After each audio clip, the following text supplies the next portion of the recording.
D'entre vous s'intéresse à ses émotions? Ah, c'est pas mal, c'est pas mal. Calmez-vous. Qui en fait quelque chose? Faites-moi les malins, là, déjà. Alors les autres, à quoi ça vous sert, les émotions, si vous n'en faites rien? Hein? Je vais vous raconter une histoire. Alexandre a 5 ans. Il est très en colère, tout le temps. Il hurle, il se roule par terre, il répond, il ne répond pas, mais généralement quand on lui a demandé le contraire. Alexandre est un petit garçon dont personne ne veut. Personne ne veut être dans le groupe d'Alexandre. Si nous ne trouvons pas une solution à l'agressivité d'Alexandre, il va grandir dans l'exclusion. Sa colère va se transformer en haine. Mais dans l'école dans laquelle grandit Alexandre, il y a un monstre à colère, comme celui-ci. C'est facile à faire, vous pouvez tous le faire chez vous. Des cartons, du Chatterton, de la laine, des gros feutres. Il est prêt. Il est là. Il est prêt à être massacré. Quand Alexandre a besoin de se défouler, il peut aller massacrer le monstre à colère. Il peut le massacrer avec ses poings, avec ses pieds, il peut même s'asseoir dessus s'il a envie. Mais attention, il y a une règle. À la récréation suivante, celui qui a massacré le monstre à colère doit refaire un monstre à colère pour la prochaine urgence. Et en 1 an, Alexandre est passé du petit garçon dont personne ne veut s'approcher, petit à petit, à force de massacre, à la position du plus grand créateur de monstres à colère de l'école. Grâce à ses colères, il s'est transformé en Salvador Dali. Il a été intégré. Il a trouvé sa place. Les émotions sont des créations en sommeil. Voilà, c'est ça mon métier. Alors, je le fais dans des collectivités, dans des centres de loisirs, dans des musées, à la maison aussi, mais surtout là où j'ai installé une infirmerie à émotions. Je ne suis pas infirmière, hein. Je ne suis même pas toubib. Je suis un peu dingue. J'ai en moi une émotion extrêmement contagieuse qui s'appelle la joie de vivre. Mais il y a quelques années, les émotions étaient la dernière de mes préoccupations. J'étais journaliste à France Inter, à France Culture à Paris. J'étais muséographe, je suis toujours. Mais je montais des grandes installations pour des musées. Et puis un jour, j'ai découvert des nouvelles émotions que je connaissais beaucoup moins bien. La colère, la peur, le chagrin. Je me suis retrouvée seule à élever mes 2 enfants. Pas par choix, hein. Par devoir. En France, nous sommes 2 millions à élever seuls nos enfants. Ça fragilise un pays, non? En Nouvelle-Aquitaine, 127 000 femmes.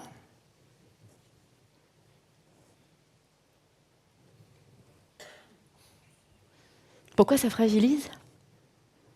Parce que c'est très dur d'élever ses enfants seuls. C'est une vie qui ne devient que organisation. C'est un jonglage permanent entre exemplarité et autorité. C'est une pression permanente, une inquiétude permanente. Et puis il n'y a plus du tout de temps pour ce que vous aimez faire. Il n'y a pas non plus quelqu'un à qui vous pouvez dire t'en penses quoi, toi, pour le petit, là, on fait comment? Tu ferais quoi, toi? Tu veux pas t'en occuper? Moi, je prendrais bien un bain. Et puis vos copines se mettent à vous répéter régulièrement Mais t'as vu la tête que t'as? Mais prends soin de toi. Alors j'ai pris soin de moi. Je suis sortie avec elle. J'ai passé du temps avec mes copines. Mais le lendemain des soirées Morito, je suis extrêmement mauvaise à la révision de l'arithmétique. Alors j'ai fait le contraire. Pour avoir bonne mine, je me suis couchée très tôt. Mais 19h, c'est trop tôt. Puis j'ai arrêté de chercher à l'extérieur ce que peut-être je pouvais avoir à l'intérieur. Ça s'appelle l'introspection, ça se passe là. Je me suis mise à aimer mes émotions. Et en me connectant à mes émotions, je me suis connectée à celles de mes garçons. La colère de Milo, la peur de Santiago.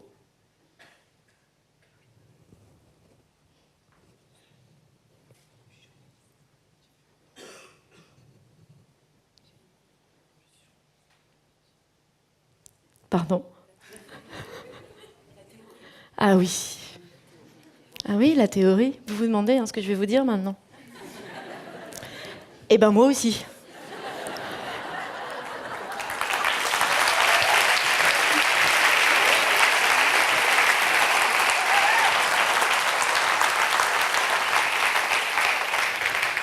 Alors, comme je suis journaliste, j'oublie toujours.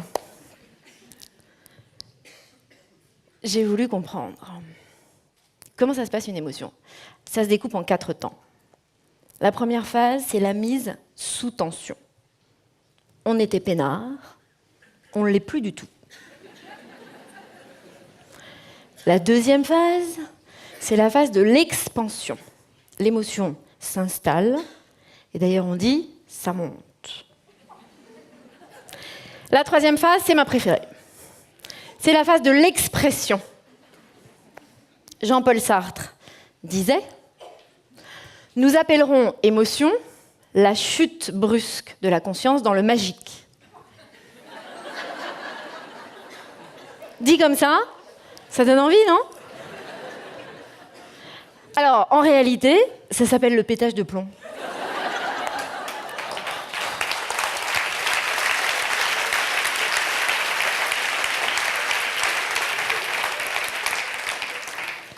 Et cet instant-là, personne ne veut en entendre parler.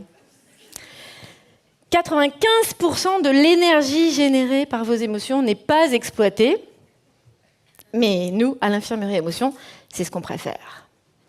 C'est tout ce qu'on peut faire avec cette énergie qui nous intéresse. Mais évidemment, quand on a fait plein de trucs, on est crevé. La dernière phase 4, c'est la phase du soulagement. On est soulagé, mais crevé. Après la théorie, il fallait trouver une méthode. Qu'est-ce qu'on en fait? Comme j'étais au lit à 19h, je me suis couchée tous les soirs avec Christophe André. Je me suis habillée en orange comme Mathieu Ricard. J'ai appris les accords Toltec par cœur. Je sais faire la méditation du salut au soleil le matin. La méditation du salutation au soleil le soir. J'ai inventé des quiz de communication non violente. Et surtout, j'ai acheté le CD de la grenouille qui dit qu'il faut rester sans bouger pendant 1h30, sans croasser. Mais voilà, Kevin, ce petit garçon à l'école, vous savez, qui a déjà toute la journée incrusté tous les Legos de l'école dans la joue de ses copains, qui est venu à bout de toute l'école, à 17h, quand il est dans le rayon du supermarché avec sa maman, et qu'il a décidé d'attaquer de toutes ses forces le rayon farine et sucre, eh bien moi, je n'ai jamais vu une maman venir jusqu'à lui, légère, aérienne, détendue, lui dire « Mais Kevin, pense à la grenouille !»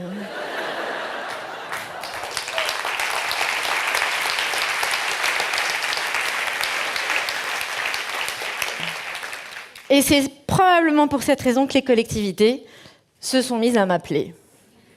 Au secours. Les débordements émotionnels de nos enfants sont devenus une préoccupation qui nous concerne tous. L'agressivité gagne du terrain. Nous sommes envahis par cette agressivité. C'est une urgence. Alors il fallait trouver quelque chose de pratique. Alors, pour répondre à cette urgence et trouver quelque chose de pratique, bah oui, j'ai pensé à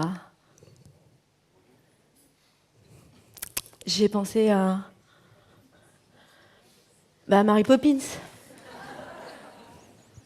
Mary Poppins, la reine de la solution, comme par magie, sortie du sac, joyeuse et ludique. Parce que c'est ça ma cam. Qu'est-ce qu'on peut faire tout de suite, sans être un spécialiste ou un prix Nobel de la méditation de pleine conscience? Qu'est-ce qu'on peut faire avec ce qu'on a sous la main, immédiatement? Alors moi, qu'est-ce que j'avais sous la main? Mes enfants. Mes 2 coéquipiers. Enfin, mes cobayes. Donc l'objectif était comment transformer leurs émotions en création. Comme les artistes. Les artistes savent bien ça. Ce sont les émotions qui vous permettent d'exprimer vos émotions. Par exemple sur la colère. Quand on est très très énervé, on n'a pas besoin d'avoir 5 ans. Quand vous êtes bien, vraiment, et que quelqu'un à côté vous dit « Calme-toi », ça marche? Mieux, au moment où vous avez envie de démonter l'ordinateur à votre bureau, quand quelqu'un vous dit « Respire et nomme exactement ce que tu ressens ». Ça marche toujours. Alors, à l'infirmerie à émotion, moi, je me suis plutôt penchée sur une solution plus facile, pour moi en tout cas, et j'ai inventé le pot de la colère. Alors, le pot à colère, c'est un pot qu'on a à disposition, que vous pouvez mettre sur votre bureau demain, et à l'intérieur duquel, régulièrement, on va mettre tous les crayons qui marchent plus, qui marchent mal, ou ceux qu'on n'aime pas. Oh, celui-là, non, je l'aime pas, celui-là. Et puis à côté, on va mettre des feuilles à recycler. Donc tout ça est très écolo en plus. On recycle. Et puis quand ça ne va pas, on va prendre ces feutres et on va les finir sur ces feuilles. En appuyant de toutes ses forces, ça va évacuer une tension nerveuse. Mine de rien. On a fait des points. Et après, détendu, on peut relier ces points, faire un dessin. Puis les crayons qu'on a bien massacrés, quand ils sont bien tout pétés, on peut les coller, faire une sculpture. Moche, mais une sculpture. Comme Armand. Et on va pouvoir les offrir.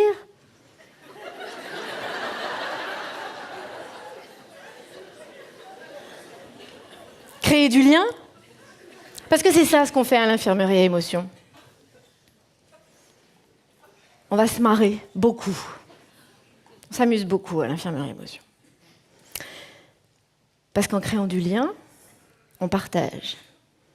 Parce que quand on rit ensemble, c'est quand même la meilleure arme contre la colère. Parce que quand on partage et qu'on est ensemble, on est intégré. Parce que quand on est intégré, on est ensemble. Et c'est ça qui compte. Et par exemple, pour les enfants qui sont comme mes enfants, en manque de leur papa, qui ne voit pas, ou pas assez, ou pas comme ils voudraient, j'ai inventé le tableau des larmes. Le tableau des larmes, c'est un grand paper, un pinceau et de l'eau.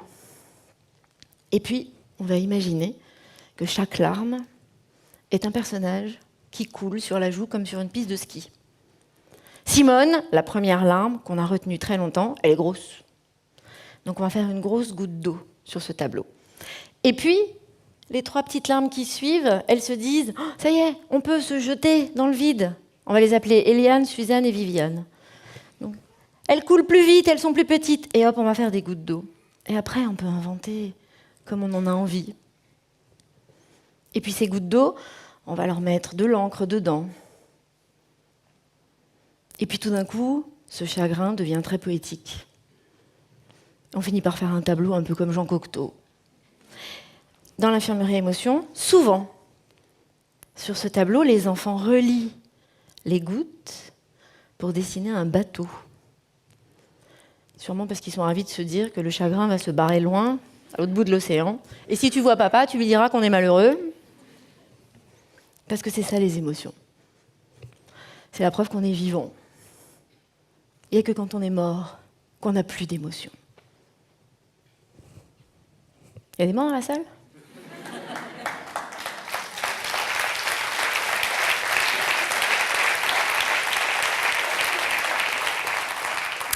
Alors, puisque vous êtes vivants,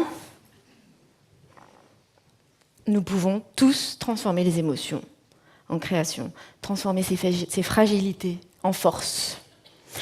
Étymologiquement, le mot émotion vient de movere, qui signifie bouger. Bouger, c'est agir. Agir, c'est créer du lien. C'est d'aller de soi vers les autres. C'est créer. C'est vivre.